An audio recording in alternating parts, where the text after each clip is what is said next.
यह वह समय था जब धरती पर दानव और मनुष्य दोनों राज्य करते थे। इंसान शांति और अमन के साए में जीवन बिताते थे तो दानव लूटपाट और कत्लेआम मचाते थे। उसी दौर में एक राज्य था रत्नद्वीप, जो धन धान्य से संपन्न था, और वहाँ का राजकुमार था देवव्रत, जो एक लड़ाकू और बहादुर योद्धा था। उसे देखकर ही दुश्मन कांप उठते थे। एक दिन राजकुमार देवव्रत शिकार खेलने गया। उसने एक हिरण के पीछे घोड़ा दौड़ा दिया और अपने साथियों से बिछुड़ गया। रात होने पर उसने देखा कि गहन वन के बीच एक स्थान से प्रकाश आ रहा है। देवव्रत उस ओर बढ़ा तो देखा कि एक घर में लंबा चौड़ा दानव बैठा मांस खा रहा है और हांडियां उठाकर उनसे शराब पी रहा है। उसने यह भी देखा कि पास ही एक अति सुंदर स्त्री बैठी है जिसके हाथ बंधे हुए हैं। राजकुमार को उस स्त्री पर दया आई और उसने इरादा किया कि दानव को मारकर इस सुंदरी को छुड़ाएगा। दानव जब आधा बैल खा चुका और सारी हाड़ियों की शराब पी चुका तो स्त्री से कहने लगा, ओ मनमोहिनी, तू कब तक मुझसे अलग रहेगी और कब तक मेरी इच्छा पूरी नहीं करेगी? तू यह तो देख कि मैं तुझसे कितना अधिक प्यार करता हूँ। स्त्री ने कहा, दुष्ट जंगली, क्या बकवास कर रहा है? तू चाहे इससे भी अधिक दुख दे, बल्कि मेरी जान भी ले ले, तो भी मैं तेरी ओर मुंह करके थूकूंगी भी नहीं। दानव यह सुनकर क्रोध से पागल हो गया। उसने उठकर बाएं हाथ से स्त्री को पकड़ा और दाहिने हाथ से तलवार निकालकर उसका सिर काटने को उद्यत हुआ। इतने ही में राजकुमार का छोड़ा हुआ तीर उसकी छाती में घुस गया और वह मरकर गिर पड़ा। राजकुमार अंदर गया, सुंदरी की रस्सियां खोली और उससे पूछा, तुम कौन हो और कैसे इस राक्षस के हाथ पड़ी? उसने कहा, यहाँ से कुछ ही दूर सरासंग नाम का एक कबीला रहता है। वहाँ का बादशाह मेरे पिता है। ये दुष्ट हबशी जिसे अभी तुमने मारा है मेरे पिता के राज्य की रखवाली करता था। यह मुझ पर बहुत दिनों से मुग्ध था। एक दिन मेरे पिता को असावधान देखकर यह मुझे उठा लाया। यहाँ लाकर इसने मुझे बांध रखा और रोज चाहता था कि मेरे साथ संबंध बनाए, लेकिन अभी तक भगवान की कृपा से यह मुझ पर हाथ नहीं डाल सका और आज तुम्हारे हाथों मारा गया। राजकुमार ने कहा, फिक्र मत करो, मैं रत्नद्वीप का राजकुमार देवव्रत हूँ। मैं तुम्हें अपने महल में ले जाऊंगा। देवव्रत राजकुमारी को लेकर महल की ओर चल दिया। अब आगे की कहानी जानने के लिए देखिए अगला भाग। राजकुमारी को दानव ने बंदी बना रखा था और वह उसे बराबर तकलीफ देता था कि राजकुमारी उसके साथ संबंध बनाए। लेकिन राजकुमारी की किस्मत अच्छी थी कि राजकुमार देवव्रत वहां आ पहुंचा और उसने अपने तीर की एक ही बाण से उस राक्षस को मार गिराया। देवव्रत ने राजकुमारी को छुड़ाकर कहा, तुम कौन हो और यहाँ कैसे आई? राजकुमारी बोली, मेरे जितनी दुखियारी शायद ही कोई इस जमीन पर होगा। अब सुनो मैं कौन हूँ। मैं कंचन द्वीप की राजकुमारी देवसेना हूँ। मैं अपने पिता की सबसे चहेती बेटी थी और मेरे पिता एक महान राजा थे। पर हर राजा का कोई न कोई दुश्मन होता है। वैसे ही एक दुश्मन राजा ने मेरे राज्य पर हमला कर दिया। उसने मेरा पूरा राज्य लूट लिया और जब महल में प्रवेश कर मुझे अपनी रानी बनाने के उद्देश्य से आया तो मेरी सेविकाएं उससे लड़ गईं और मैं पीछे के रास्ते से भाग निकली। नाव चलाते हुए मैं बहुत दूर आ गई। वहाँ पहुंचकर अपने पिता की याद में रोने लगी और सोचने लगी कि समुद्र में डूब मरूं।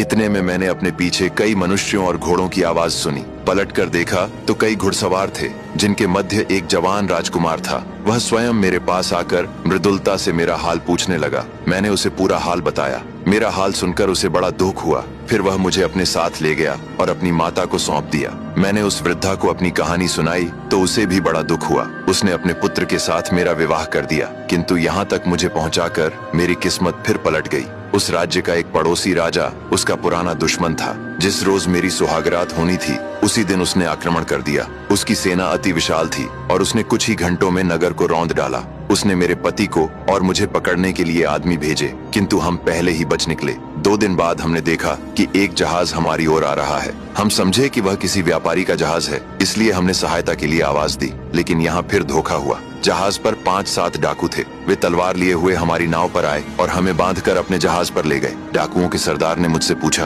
बताओ यह तुम्हारे साथ कौन है? मैंने कहा, मेरा पति। तब डाकू ने कहा, तो इसका दुख दूर करना होगा। यह कब तक तकलीफ सहेगा? इतना कहकर उसने मेरे पति को समुद्र में फेंक दिया। जब वे किनारे पहुंचे तो इस बात पर आपस में लड़ने लगे कि कौन मुझे अपने साथ ले जाएगा। लड़ाई इतनी गंभीर हुई कि सभी डाकू मारे गए। केवल एक बलशाली डाकू बचा और वह मुझे लेकर आगे बढ़ा। अब आगे की कहानी जानने के लिए देखिए अगला भाग। देवव्रत ने दानव को मारकर राजकुमारी को छुड़ाया और पूछा, आप कौन हैं और यहाँ कैसे पहुंची? राजकुमारी ने अपनी कहानी सुनाते हुए कहा, डाकुओं ने मेरे पति को समंदर में फेंक दिया और फिर आपस में इस बात पर लड़ गए कि मुझे कौन लेकर जाएगा। अंततः सभी मारे गए, केवल एक बलशाली डाकू बचा। वह अपने साथियों को मारकर एक नगर के बाजार में पहुंचा। उसने वहां कई दास और कई ऊंट खरीदे और आगे बढ़ा। हम कई दिनों की यात्रा के बाद इस जंगल से गुजर रहे थे कि हमने इस राक्षस जैसे हबशी को अपनी ओर आते देखा। इस दुष्ट ने पास आकर अपनी कुल्हाड़ी उठाई और डाकू से कहा, अपने आदमियों और इस सुंदरी को लेकर मेरे पीछे चल। किंतु डाकू और उसके दास दानव से लड़ पड़े और सबके सब मारे गए। नरभक्षी ने लाशें छोड़ दी और मुझे ऊंट पर बिठाकर इस किले में ले आया। ये कल ही की बात है। वह जानवरों और आदमियों का शिकार करके खाता था और मुझसे कहता था, मांस तो तेरा भी नरम होगा, किंतु मैं तुझे मारूंगा नहीं बल्कि तुझसे विलास करूंगा। आज तो तू थकी और दुखी है, इसलिए आज छोड़ता हूँ। कल से तुझे मेरी शैया पर सोना पड़ेगा। किंतु इसकी नौबत नहीं आई, क्योंकि आज आपने इसे मार डाला। देवव्रत ने कहा, अब तुम कुछ भी चिंता न करो, मैं तुम्हें अपने राज्य ले चलता हूँ। फिर दोनों चल दिए। पूरी रात चलते चलते बीती, लेकिन सुबह उन्हें एक अजीब नजारा दिखा। एक बहुत ही सुंदर झील, जिसका पानी नीले के बजाय लाल था। वह झील ऐसे महक रही थी जैसे उसमें केसर घोल दिया गया हो। राजकुमारी ने कहा, मैंने अपनी पूरी जिंदगी में ऐसी लाल झील नहीं देखी। यदि आपकी आज्ञा हो तो मैं इसमें स्नान कर लूं? राजकुमार ने कहा, यदि तुम्हारी यही इच्छा है तो तुम स्नान करो। मैं पास ही किसी पेड़ के नीचे बैठकर तुम्हारी रखवाली करूंगा। राजकुमारी उस सुंदर झील में स्नान करने उतरी। जब वह स्नान कर रही थी तभी आकाश में एक विशाल पक्षी गुजरा। लाल झील में स्नान करती राजकुमारी को देखकर उसने उसे मांस का टुकड़ा समझ लिया और उठाकर ले उड़ा। राजकुमारी उसके चंगुल में फंसी रोती चिल्लाती जा रही थी। तभी राजकुमार उसकी आवाज सुनकर चौंक उठा और देखा कि एक विशालकाय पक्षी राजकुमारी को लेकर जा रहा है। तुरंत राजकुमार ने घोड़ा दौड़ा दिया और उसके पीछे चल पड़ा। अब आगे की कहानी जानने के लिए देखिए अगला भाग। राजकुमारी स्नान कर रही थी, तभी एक विशालकाय पक्षी वहां से गुजरा। लाल झील में स्नान करती राजकुमारी को उसने मांस का टुकड़ा समझ लिया और उसे उठा ले गया।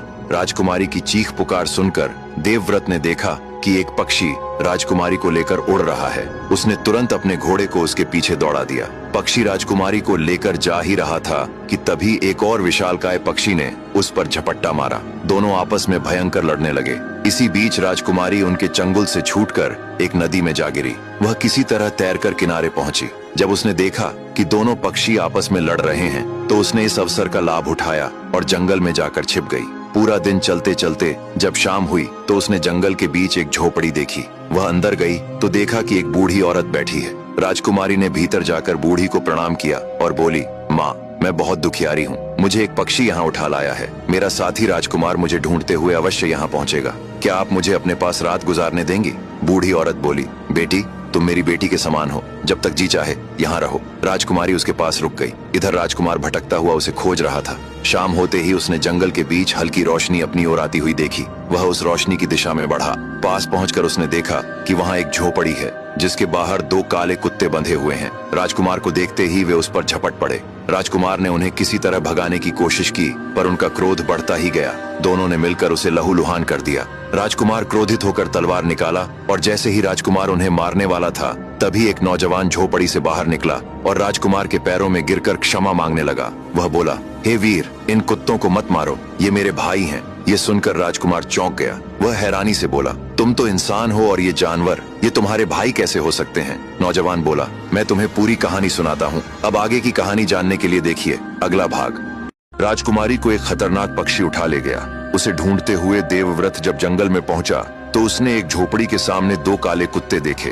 वे कुत्ते राजकुमार पर टूट पड़े। राजकुमार क्रोधित होकर जब उन्हें मारने को तैयार हुआ तभी एक नौजवान झोपड़ी से बाहर आया और उससे क्षमा याचना करने लगा। उसने कहा, इन्हें मत मारो, ये मेरे भाई हैं। ये सुनकर राजकुमार हैरान होकर बोला, तुम इंसान हो और ये जानवर तुम्हारे भाई कैसे हुए? नौजवान ने कहा, सुनो वीर, मैं एक मशहूर व्यापारी था और ये दोनों मेरे भाई हैं। कुछ समय बाद मेरे दोनों भाइयों ने कहा कि हम विदेश जाकर व्यापार करना चाहते हैं। मैंने व्यापार के लिए सामान खरीदा। मेरे पास 12,000 रुपए थे। मैंने आधा धन उन्हें दे दिया और कहा कि आधा व्यापार में लगाए और आधा घर में रखें ताकि नुकसान होने पर काम आ सके। मैंने दोनों को 3-3 हजार रुपए दिए। अपने लिए भी 3,000 रखे और बाकी 3,000 घर में गाड़ दिए। फिर हम जहाज से दूसरे देश गए। 1 महीने बाद हम वहां पहुंचे और व्यापार शुरू किया। हमें अच्छा लाभ हुआ और हम अपने देश ले जाने के लिए सामान खरीदने लगे। वापसी के समय एक सुंदर स्त्री फटे कपड़ों में मेरे पास आई। उसने मुझसे विवाह का निवेदन किया। पहले मैंने मना किया, लेकिन उसकी दयनीय स्थिति देखकर मुझे दया आ गई और मैंने उससे विवाह कर लिया और उसे अपने साथ जहाज पर ले आया। वह न केवल सुंदर थी बल्कि बहुत बुद्धिमान भी थी। इसलिए मैं उससे प्रेम करने लगा। यह देखकर मेरे दोनों भाई मुझसे जलने लगे। एक रात जब हम सो रहे थे, उन्होंने हमें समुद्र में फेंक दिया, लेकिन मैं यह देखकर हैरान था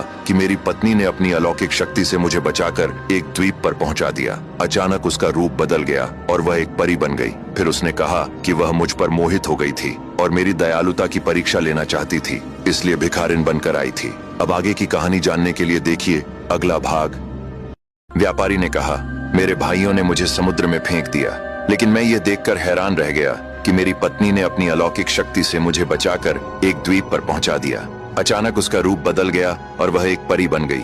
फिर उसने कहा कि वह मुझ पर मोहित हो गई थी और मेरी दयालुता की परीक्षा लेना चाहती थी, इसलिए भिखारिन बनकर आई थी। किंतु मैं तुम्हारे भाइयों पर अत्यंत कुपित हूँ और उन्हें जीवित नहीं छोड़ूंगी।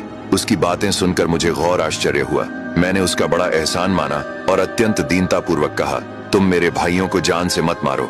मैं उसे इस तरह समझा बुझाकर मना ही रहा था कि उसने एक क्षण में मुझे उड़ाकर मेरे मकान की छत पर पहुंचा दिया और स्वयं अंतर्ध्यान हो गई। मैं छत से उतरकर घर के अंदर आया। फिर मैंने गड़े से अपने दबाए हुए 3000 रुपये निकाले और दुकान में जाकर फिर से कारोबार करने लगा। जब मैं दुकान से घर वापस आया तो यह देखकर आश्चर्य हुआ कि मकान के अंदर 2 काले कुत्ते मौजूद हैं। उसी समय वह परी मेरे घर में आई और मुझसे बोली, इन कुत्तों को देखकर घबराना मत, ये तुम्हारे दोनों भाई हैं। ये सुनकर मेरा तो खून ही सूख गया। मैंने दुखी होकर परी से पूछा, ये कुत्ते कैसे बन गए? उसने कहा, मेरी एक बहन है जिसने मेरे कहने पर तुम्हारे जहाज को माल असबाब समेत डुबो दिया और तुम्हारे भाइयों को 10 वर्ष के लिए कुत्ता बना दिया। यह कहकर परी अंतर्ध्यान हो गई। जब 10 वर्ष व्यतीत हो जाएंगे तब ये फिर से मनुष्य की देह में वापस आ जाएंगे। अब आगे की कहानी जानने के लिए देखिए अगला भाग। जब नौजवान व्यापारी ने राजकुमार देवव्रत को बताया कि उसकी पत्नी जो एक परी थी, उसकी श्राप से उसके दोनों भाई कुत्ते बन गए, तो यह सुनकर देवव्रत को बहुत दुख हुआ। देवव्रत ने कहा, भाई तुम्हारी व्यथा तो बहुत अनोखी है, लेकिन मैं भी बड़ी मुसीबत में हूँ। मेरे साथ एक राजकुमारी थी और मेरी एक छोटी सी गलती से उसे एक विशाल पक्षी कहीं उड़ा ले गया। अब मैं उसी की खोज में भटक रहा हूँ। यह सुनकर व्यापारी ने कहा, वीर चिंता मत करो, मैं उस राजकुमारी को ढूंढने में तुम्हारी मदद करूंगा। फिर उसने अपनी परी रूपी पत्नी को याद किया। तभी वह परी प्रकट हुई।